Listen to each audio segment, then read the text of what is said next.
Wenn man den Namen Hegel hört, so denkt man unmittelbar an den Begriff der Dialektik. Die Dialektik ist bekanntermaßen das zentrale Element von Hegels philosophischem System.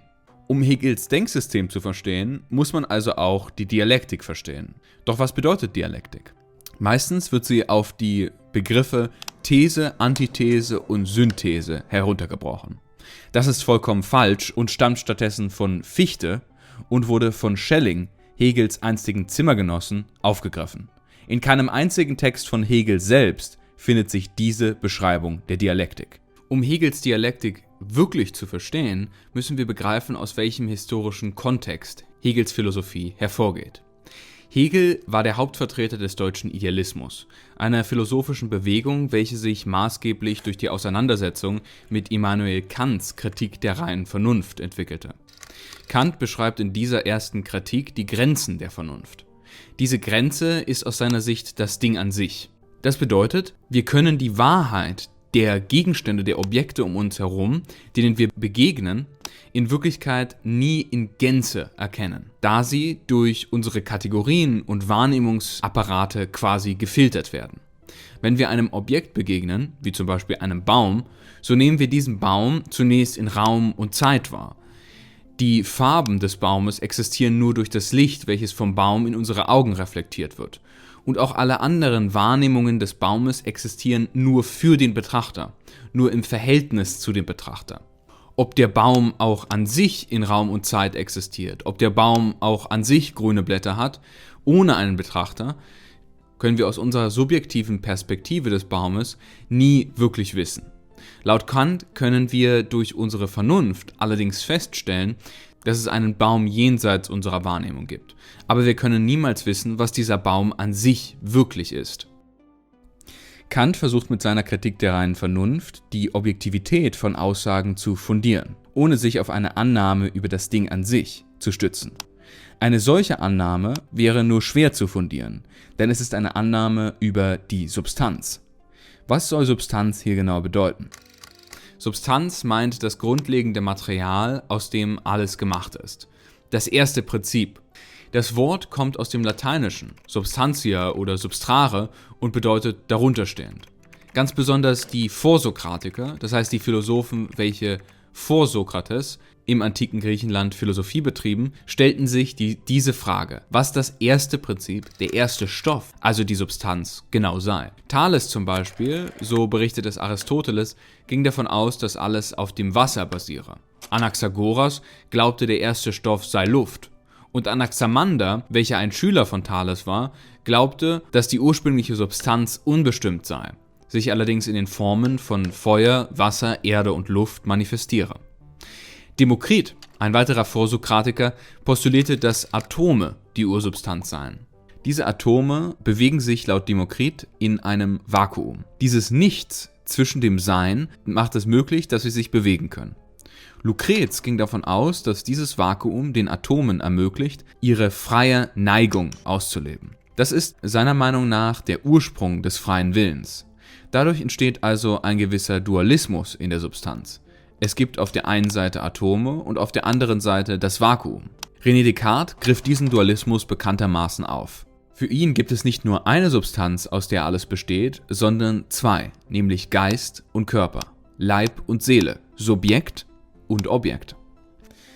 Kant versucht mit der Kritik der reinen Vernunft, solche Aussagen über die Substanz, wie wir sie jetzt beschrieben haben, zu vermeiden. Für Kant können wir keine Aussage über das Ding an sich machen, welche objektiv wäre. Hegel hingegen versucht, Aussagen über die Substanz zu machen, welche objektiv sein können.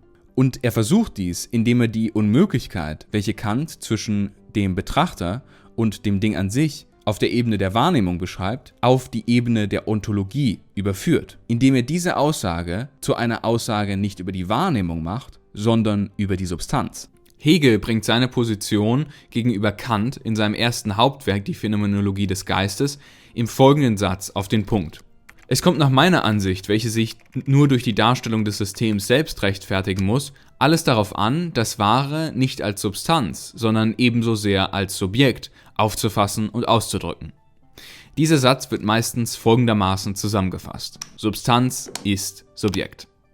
Der slowenische Philosoph Mladen Dolar, der gemeinsam mit Slavoj Žižek und Alenka Supančić zur sogenannten slowenischen Troika gehört, erklärt diesen Satz zum fundamentalen Axiom der Hegelschen Philosophie. In diesem Video möchte ich erklären, was Hegel mit diesem zentralen Satz seiner Philosophie meint. Um Hegels Dialektik zu verstehen, müssen wir nämlich auch verstehen, was dieser zentrale Satz seines dialektischen Denksystems genau bedeutet. Kurz gesagt versucht Hegel mit diesem Satz und mit seiner Dialektik deutlich zu machen, dass das Subjekt, welches dem Objekt in der Welt begegnet, welches das Objekt wahrnimmt, selbst immer Teil dieses Objekts ist. Das Objekt und das Subjekt sind nicht zwei vollkommen verschiedene Substanzen, sondern zwei Seiten ein und derselben Substanz. Aus Hegels Sicht ist diese Unmöglichkeit des Subjekts, das Objekt in Gänze zu erfassen, die Unmöglichkeit der einen Substanz, sich selbst in Gänze zu erfassen. Für Hegel gibt es nur eine Substanz, aber diese ist sich selbst nicht vollkommen identisch und kann sich selbst nicht in Gänze verstehen. Das ist Hegels These. Doch was ist Hegels Argument für diese eigenartige These? Hegels Argument für diese Position ist eigentlich relativ einfach zu verstehen. Nämlich ist sein Argument, dass es logisch unmöglich ist, dass Substanzen existieren, die sich selbst vollkommen gleich sind. Das Reine, das was vollkommen mit sich selbst identisch ist wortwörtlich leer und inhaltslos, Hegel zufolge. Der Dualismus und auch der Monismus von Substanzen, das heißt die Idee, dass zwei Substanzen existieren, wie zum Beispiel Leib und Seele, oder die Idee, dass nur eine Substanz existiert, der Monismus, also zum Beispiel die Idee, dass alles aus Wasser besteht, setzt in beiden Fällen voraus, dass Substanzen existieren, die mit sich vollkommen selbst gleich sind. Im Dualismus haben wir zwei verschiedene Substanzen, vielleicht Leib, und der Leib ist mit sich selbst total identisch, und auf der anderen Seite haben wir die Seele. Aus Hegels Sicht kann dieses Reine nicht wirklich existieren, beziehungsweise es kann nur als Leere existieren. Warum ist das der Fall? Hegel erklärt dies sehr deutlich in seiner Wissenschaft der Logik am Beispiel von Sein und Nichts. Er beginnt mit einem Dualismus. Wenn Sein und Nichts als Dualismus existieren, dann müssen sie in ihrer Reinform unabhängig voneinander existieren können. Daher fragt er sich, was denn das reine Nichts wäre. Über dieses reine Nichts sagt er das Folgende. Nichts, das reine Nichts. Es ist einfache Gleichheit mit sich selbst, vollkommene Leerheit, Bestimmungs- und Inhaltslosigkeit, Ununterschiedenheit in ihm selbst. Man kann sich das an einem vollkommen dunklen Raum gut vorstellen. Man sieht nichts und dieses Nichts hat keine Unterscheidung in sich. Es ist einfach überall gleich mit sich selbst. Man muss in dieser Vorstellung quasi auch den Betrachter herausstreichen, da diese Dunkelheit ja ungleich wäre mit dem Betrachter. Es ist einfach totale Leere. Was ist dann das reine Sein? Hegel schreibt über das reine Sein: Sein, reines Sein, ohne alle weitere Bestimmung, in seiner unbestimmten Unmittelbarkeit, ist es nur sich selbst gleich und auch nicht ungleich gegen anderes, hat keine Verschiedenheit innerhalb seiner nach außen. Man kann sich dies ebenso gut an einem vollkommen erleuchteten Raum gut vorstellen. Man sieht ebenso nichts, außer weißes Licht, aber es könnte ebenso gut schwarz sein, weil es nichts gibt, gegen welches sich diese Weisheit kontrastieren könnte. Sie ist vollkommen gleich mit sich selbst. Reines Sein und reines Nichts sind also genau dasselbe. Sie sind beide Leere und sie sind Leere, weil sie totale Gleichheit mit sich selbst sind. Vollkommene Ununterschiedenheit. Diese reine Leere kann man als die erste Substanz begreifen. Damit aus dieser Leere etwas entsteht, muss sich diese Leere von sich selbst unterscheiden. Sie muss sich an einem Punkt mit sich selbst ungleich werden. Denn Sein und Nichts sind, wie wir wissen, zwei vollkommen verschiedene Dinge. Damit Sein und Nichts als Sein und Nichts existieren können, müssen sie sich unmittelbar aufeinander beziehen. Sonst fallen sie in die totale Leere zurück und wären wieder dasselbe. Sein und Nichts können nicht unabhängig voneinander existieren. Sein ist nur Sein, weil Sein nicht Nichts ist. Und Nichts ist nur Nichts, weil Nichts nicht das Sein ist. Doch wenn es nur eine Substanz gibt, wie Hegel sagt, dann muss sich diese Substanz von sich selbst unterscheiden, damit diese Unterscheidung zwischen Sein und Nichts überhaupt eingeführt werden kann. Hegel lehnt den Dualismus ab. Es gibt also nur eine Substanz und nichts außerhalb von dieser Substanz. Wenn es nur eine Substanz gibt, kann keine äußere Macht außerhalb von dieser Substanz diese Unterscheidung eingeführt haben. Es kann keine zweite Substanz geben, welche auf die erste einwirkt, um diese Unterscheidung möglich zu machen. Es ist ein Fehler in der ersten Substanz. Diese Substanz muss sich selbst an einem Punkt ungleich werden. Es ist dieser Fehler, welcher es ermöglicht, dass eine Unterscheidung existiert und damit, dass überhaupt irgendwas existiert. Dass die Substanz einen Fehler hat, folgt also notwendigerweise daraus, dass überhaupt etwas existiert. Denn in ihrer Gleichheit ist sie leer, da das Reine leer ist und nicht existiert. Diese Ungleichheit in ein und derselben Substanz, das ist das Subjekt, von dem Hegel im anfänglichen Zitat gesprochen hatte. Substanz ist Subjekt, weil das Subjekt keine zweite Substanz ist, welche auf die erste einwirkt, sondern die erste Substanz muss von Anfang an irgendwo eine Unterschiedenheit mit sich selbst gehabt haben. Der slowenische Philosoph Slavoj Žižek formuliert diese Bedeutung des Subjekts in seinem Buch Weniger als nichts wie folgt. Um die tiefgreifende Verbindung zwischen Subjekt und dem Nichts der Lehre zu begreifen, muss man Hegels berühmtes Diktum über Substanz und Subjekt sehr genau lesen.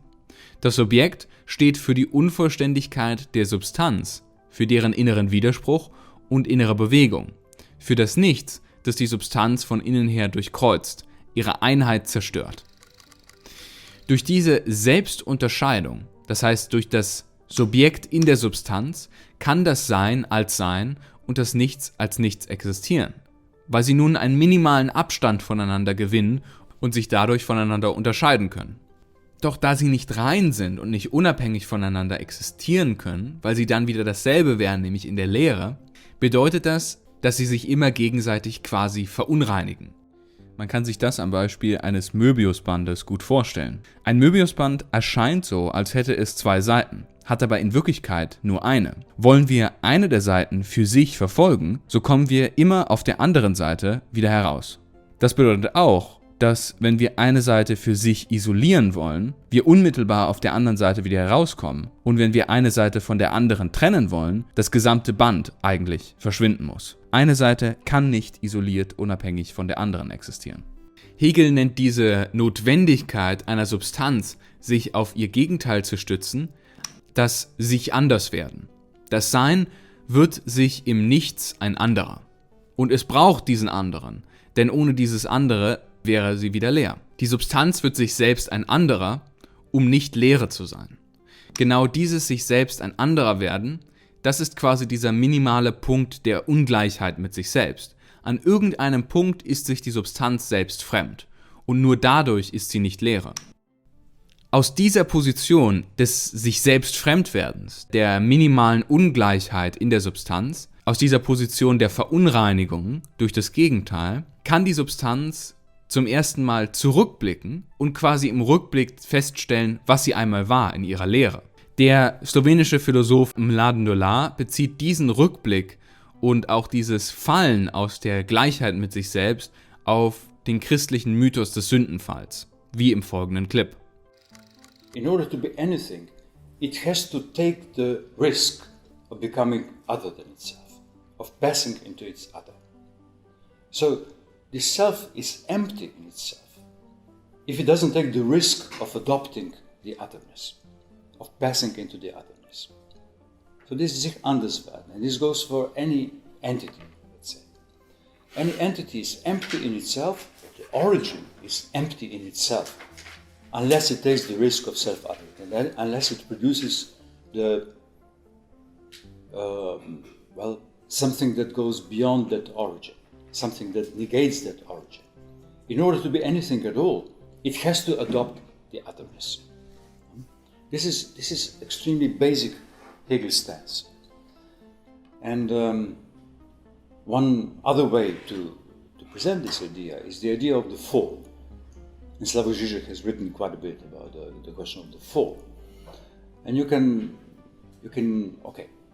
take the fall in the biblical sense. There was a paradise, and then there is a fall from paradise. This is the narrative which is usually given. But Hegel's idea of the fall is that we start with the fall. We start with the fall. And paradise, which existed before, when an entity was supposedly itself, is a retroactive construction. So things have to fall in order to be themselves. I mean, they are not themselves in the supposed paradise of their self-identity. It's only after the fall that we can construct what they were supposed to be in themselves. Because before the fall, they were empty. We only retroactively have the idea of the fullness of origin. Origin for Hegel is always empty. It's the emptiest thing. It's not the full wealth from which things should then evolve. It's an empty thing, and only when we fall from this alleged paradise of self-identity, let's say, only then can we retroactively see what supposedly preceded this. But in our imaginary, we cannot help doing a narrative, imagining as a narrative of some fullness of being which then fell. Der Clou bei Hegel ist also, dass dieses Paradies, in dem noch nicht diese minimale Ungleichheit mit sich selbst existiert hatte, nur im Rückblick existiert. Denn ohne diesen Fall in die minimale Ungleichheit mit sich selbst, in das sich anders werden, gäbe es, wie wir es beschrieben hatten, nichts, was fallen könnte. Damit etwas sein kann, das fallen kann, muss es zunächst im Fall begriffen sein. Diese minimale Ungleichheit muss quasi zuerst existieren, damit wir dann zurückblicken können und uns fragen, was war einmal die Reinheit? Das eine existiert erst, nachdem es in zwei zerfallen ist. Slavoj Žižek bezieht dieses interessante Paradoxon, dass etwas zuerst fallen muss aus seiner Selbstidentität, um dann erst zurückblicken zu können, um zu wissen, was es einmal wirklich mit sich selbst war, auf die Quantenphysik. Er schreibt in seinem Buch Sex and the Failed Absolute das Folgende. Erinnern wir uns an das Paradoxon des Photons ohne Masse. Für ein gewöhnliches Teilchen, wenn es so etwas überhaupt gibt, stellen wir es uns als ein Objekt mit einer Masse vor. Und wenn sich dieses Teilchen beschleunigt, wächst diese Masse. Ein Photon jedoch hat keine Masse in sich selbst. Seine gesamte Masse ist das Ergebnis der Beschleunigung seiner Bewegung. Das Paradoxe ist hier ein Ding, das in Bezug auf sich selbst immer und nichts als ein Überschuss ist. In seinem Normalzustand ist es leer. Das Photon ist in totaler Gleichheit mit sich selbst, also im stillen Zustand, nichts. Erst wenn es außerhalb von sich tritt, erst als Überschuss, kann es etwas werden. Damit es überhaupt eine Masse geben kann, damit es überhaupt ein Photon geben kann, welches sich bewegt. Ebenso existiert das Sein als stiller Zustand und das Nichts nicht als Gleichheit mit sich selbst. In der Einheit mit sich selbst sind Sein und Nichts leere Begriffe. Sie können nicht existieren. Erst nachdem sie aus dieser Einheit herausgefallen sind, gewinnen sie sich selbst. Doch dieses sich selbst gewinnen geht immer damit einher, sich selbst auch im Gegenteil zu verlieren. Sie gewinnen sich selbst erst in ihrem Gegenteil, also in einem anderen. In diesem Zusammenhang verwendet Hegel den Begriff des Sich-Anders-Werdens. Das Sein muss sich selbst ein anderer werden im Nichts, damit es sich selbst sein kann. Es wird sich selbst also in gewisser Hinsicht fremd. Es ist aus dem Paradies der totalen Gleichheit mit sich selbst herausgefallen. Dieses sich unterscheiden ist allerdings nicht befriedigend, denn das bedeutet, sich im anderen immer schon verloren zu haben. Deswegen sind Sein und Nichts auch immer der Versuch, wieder zu sich selbst zurückzukommen. Das Problem dabei ist nur, wenn sie die Unterscheidung voneinander auflösen, dann lösen sie sich selbst auch wieder auf. Und daher sind sie der ständige Versuch, sich selbst zu werden. Slavoj Žižek formuliert diese Notwendigkeit eines Falls aus der Selbstidentität der Substanz und den retroaktiven Effekt dieses Falls als einen Mythos vom Anfang des Universums. Er schreibt das Folgende. Am logischen Anfang steht ein Überschuss, der aus der Leere auftaucht, vielleicht in einer Weise, die homolog ist zum Auftauchen von etwas aus dem Nichts der Leere in der Quantenphysik. Und erst in einem sekundären Zug postuliert dieses Plus in Bezug auf das Nichts rückwirkend ein mit sich selbst identisches Etwas in Bezug auf das es ein Überschuss ist. Aber dieses Postulieren, diese Verwandlung vom Plus in das eine, muss letztlich scheitern. Der Überschuss bleibt, so dass wir das eine mit einem Überschuss bekommen.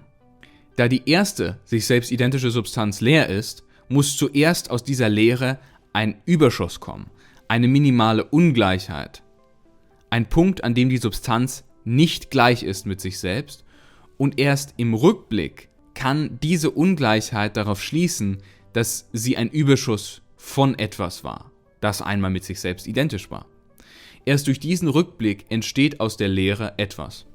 Hegel geht also davon aus, dass Subjekt und Objekt zwei Seiten derselben Substanz sind, da reine Substanzen leer sind und daher ein Monismus oder Dualismus ausgeschlossen ist. Diese Substanz muss also einen Punkt der Ungleichheit mit sich selbst haben. Ein Punkt der Ungleichheit, an der diese selbe Substanz sich in Objekt und Subjekt unterscheidet. Diese Einheit, welche sich in sich dennoch unterschieden ist, genau das ist es, was man dialektisch nennt. Eine Einheit von Widersprüchen. Sein und Nichts sind Gegenteile, aber sie können nur als Gegenteile in einer Verbindung miteinander existieren. Nun ist die Frage, wie sich dies auf das Kantsche Problem des Ding an sich bezieht. Kehren wir zurück zu unserem Beispiel des Baumes.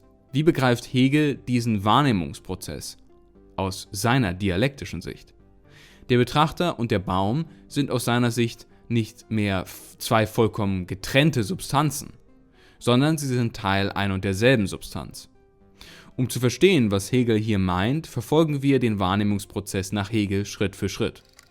Für Hegel steht am Anfang der Wahrnehmung der Baum. Der Baum als totales Objekt, noch ohne Betrachter.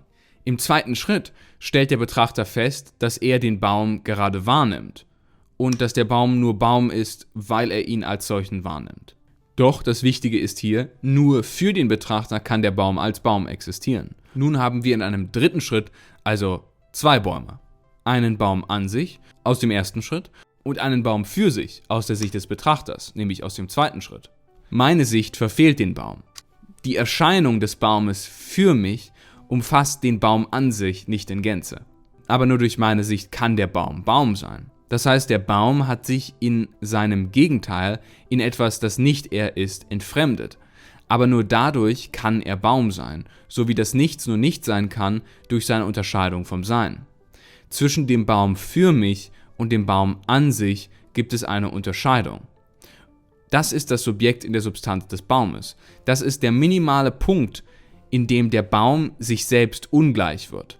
Aber nur durch diese Ungleichheit des Baumes mit sich selbst ist der Baum nicht Leere, sondern eben ein Baum als Erscheinung und als Baum an sich.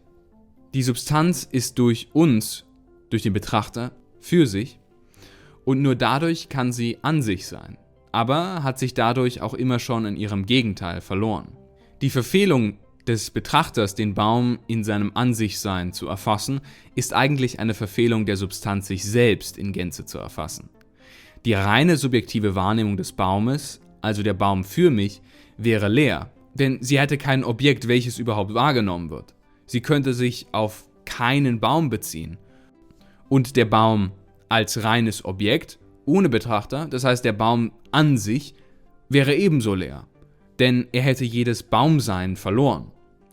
Die Entwicklung der Idee des Baumes, die Erforschung des Baumes, ist der ständige Versuch, den Baum an und für sich zu erfassen. Das hieße, die Erscheinung und das Ding an sich zur Ununterschiedenheit, zur totalen Gleichheit zu bringen. Durch diese Erforschung entwickelt sich die Idee des Baumes, versucht zu sich selbst zu kommen, so wie Sein und Nichts immer verunreinigt durch ihr Gegenteil immer auf dem Weg zu sich selbst sind.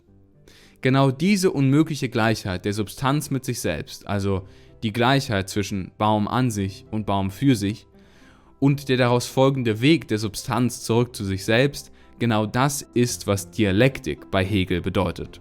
Fassen wir also zusammen. Dialektik ist die Einheit von etwas, das ungleich mit sich selbst ist. Nur in dieser dialektischen Form können Dinge überhaupt existieren, weil erstens gibt es nur eine Substanz, denn das Reine ist leer. Zweitens muss diese Substanz mit sich selbst an einem Punkt ungleich sein, denn das Reine ist leer. Und drittens hat die Substanz dadurch die Gleichheit, die Selbstidentität mit sich selbst immer schon verloren und ist dadurch auch immer der Weg zurück zu sich selbst, zurück zur Selbstidentifikation. Dialektik ist also Hegels Erklärung davon, warum etwas existiert, anstatt dass einfach nur pure Leere existiert. Und seine Antwort ist, dass etwas existiert, weil die Substanz mit sich selbst an einem Punkt ungleich ist. Sie muss mit sich selbst ungleich sein, denn das Reine ist leer.